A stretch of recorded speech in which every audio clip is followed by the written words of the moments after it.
اسلام دین فطرت اور ایک مکمل ضابطہ حیات ہے۔ اس میں زندگی کے ہر عمل کے مطابق رہنمائی موجود ہے۔ اسلام نے سور کا گوشت یا اس سے جڑی کسی بھی چیز کا استعمال مسلمانوں کے لیے حرام قرار دیا ہے۔ پیغمبر اسلام حضرت محمد صلی اللہ علیہ وآلہ وسلم نے جو بات اللہ کے احکام کے مطابق 1400 سال قبل بتائی، سائنس آج اسے ثابت کر رہی ہے، اور یہ دین کی سچائی کا نہ صرف ثبوت ہے بلکہ ایمان کی پختگی کا بھی سبب ہے۔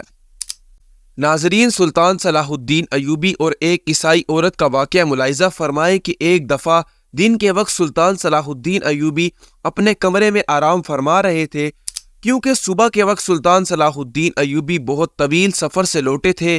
چند لمحوں بعد ایک سپاہی آپ کے کمرے کے دروازے پر آیا اور اندر آنے کی اجازت چاہی۔ سلطان صلاح الدین ایوبی چونکہ آرام فرما رہے تھے، لہٰذا اندر سے کوئی جواب نہ آیا۔ دروازوں پر مامور محافظوں نے کہا کہ سلطان آرام فرما رہے ہیں، لہٰذا آپ تھوڑی دیر بعد آ جانا۔ وہ سپاہی سلطان کا بہت وفادار تھا، اس کو بلا جھجک محافظوں سے بغیر پوچھے سلطان کے کمرے کے اندر جانے کی اجازت ہوتی تھی، لہٰذا اس نے بھی سلطان کو جگانا مناسب نہ سمجھا اور سلطان کے کمرے کے دروازے کے ساتھ بیٹھ گیا۔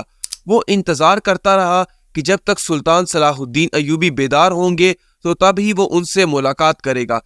چند لمحے گزرنے کے بعد سلطان صلاح الدین ایوبی کی آنکھ کھلی تو اندر کی حرکت سے باہر معلوم ہوا کہ سلطان نیند سے بیدار ہو چکے ہیں۔ سپاہی نے اجازت چاہی اور اجازت ملنے پر سلطان صلاح الدین ایوبی کے کمرے میں چلا گیا۔ سلطان صلاح الدین ایوبی نے سپاہی سے پوچھا، ایسی کیا خاص بات تھی کہ تم اتنی دیر سے کمرے کے باہر بیٹھے ہوئے تھے؟ سپاہی یہ سن کر بڑا حیران ہوا کہ سلطان معظم کو کس طرح پتہ چلا کہ میں باہر بیٹھا ہوں؟ تو سپاہی نے سلطان سے کہا کہ سلطان معظم، آپ تو نیند میں تھے، آپ کو کس طرح معلوم ہوا کہ باہر میں کھڑا ہوں اور آپ کا انتظار کر رہا ہوں؟ تو سلطان صلاح الدین ایوبی نے کہا کہ وہ انسان کبھی فاتح سلطان نہیں بن سکتا جو سوتے ہوئے نہ دیکھ سکے، کچھ سن نہ سکے اور کچھ محسوس نہ کر سکے۔ فاتح سلطان اور بہادر سردار وہی ہوتا ہے جو سوتا ہوا بھی سن سکے، دیکھ سکے اور محسوس بھی کر سکے۔ سپاہی بڑا حیران ہوا۔ پھر سلطان نے پوچھا، بتاؤ کیا بات ہے؟ اس نے کہا، سلطان معظم، شاہی حکیم صاحب آپ سے ملنا چاہتے ہیں۔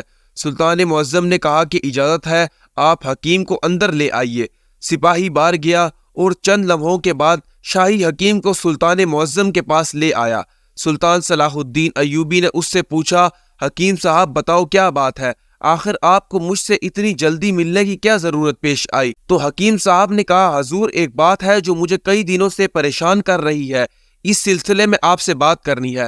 سلطان صلاح الدین ایوبی نے اس سے کہا کہ بتاؤ کیا بات ہے؟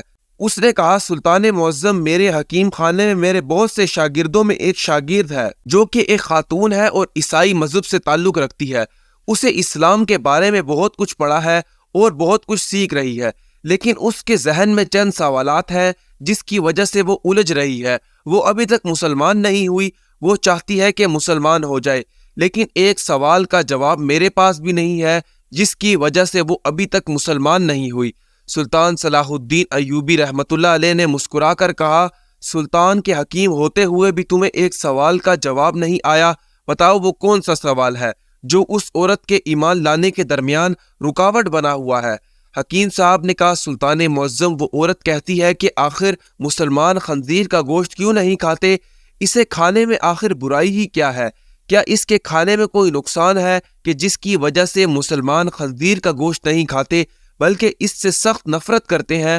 اور وہ یہ بھی کہتی ہے کہ ہمارے گاؤں میں سبھی لوگ اکثر خنزیر کا گوشت ہی کھاتے ہیں، اور جب وہ مجھ سے سبق لے کر اپنے گھر واپس جاتی ہے تو اپنے گھر والوں کے ساتھ خنزیر کا ہی گوشت کھاتی ہے، کیونکہ یہاں تو اس کے لیے خنزیر کا گوشت میسر نہیں۔ چونکہ میرے پاس اس کے اس سوال کا کوئی صحیح جواب نہیں تھا اور میں نہیں جانتا تھا کہ اسے کس طرح مطمئن کروں، لہٰذا اگر آپ کے پاس اس سوال کا جواب ہے تو دے دیں۔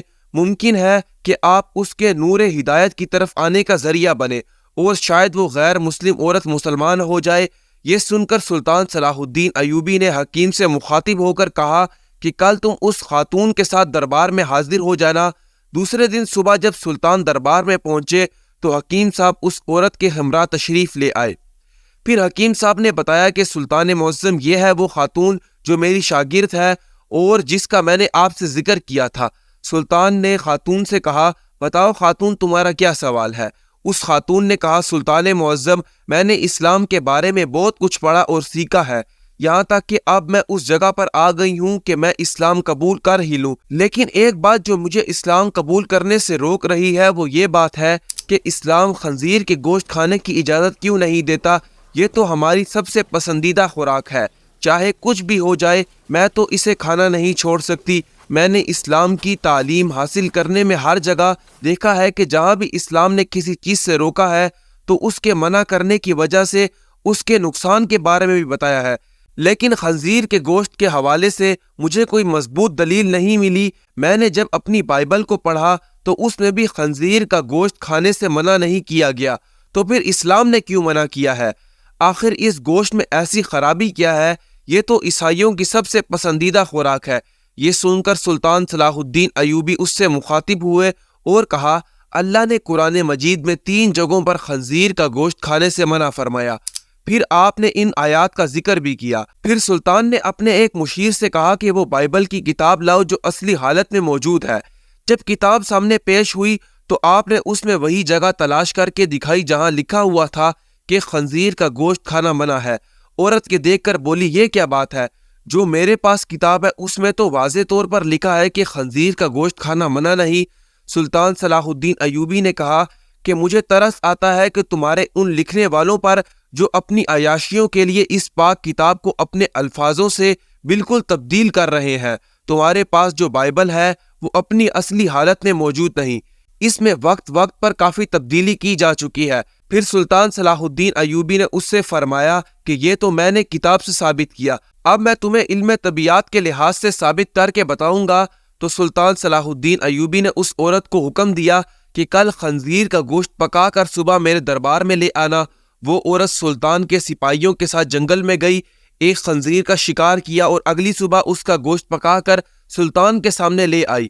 سلطان نے گوشت کو کراہت سے دیکھتے ہوئے خاتون سے کہا کہ اب اس کے پکے ہوئے گوشت میں سے ایک بوٹی نکال کر چھری کے ذریعے اس کے 2 حصے کرو۔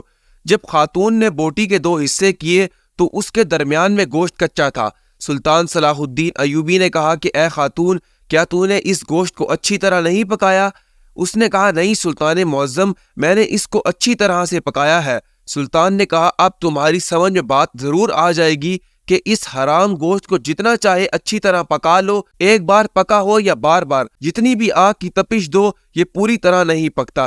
اس طرح بیچ سے کچا رہنے کے باوجود جب یہ تمہارے پیٹ کے اندر جاتا ہے تو یہ بہت سی بیماریوں کا سبب بنتا ہے، اس لیے اسلام نے اس کو کھانے سے منع کیا ہے۔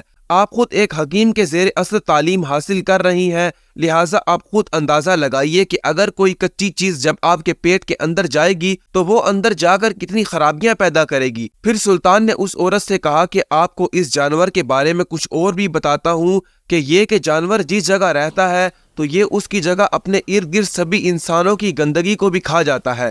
اس کی اکثر خوراک بہت ہی غلیظ ہوتی ہے، اور سب سے حیران کن بات یہ ہے کہ خنزیر وہ واحد بے شرم جانور ہے جب یہ اپنی مادہ یعنی اس کی بیوی کے ساتھ جب کوئی دوسرا خنزیر جنسی تعلق قائم کرتا ہے تو یہ خوش ہوتا ہے اور فخر محسوس کرتا ہے۔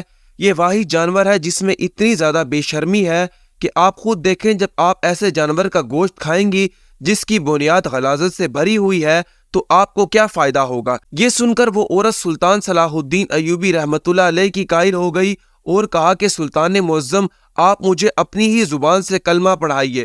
سلطان نے عورت کو کلمہ پڑھایا اور تمام دربار اللہ اکبر کے نعروں سے بلند ہو گیا۔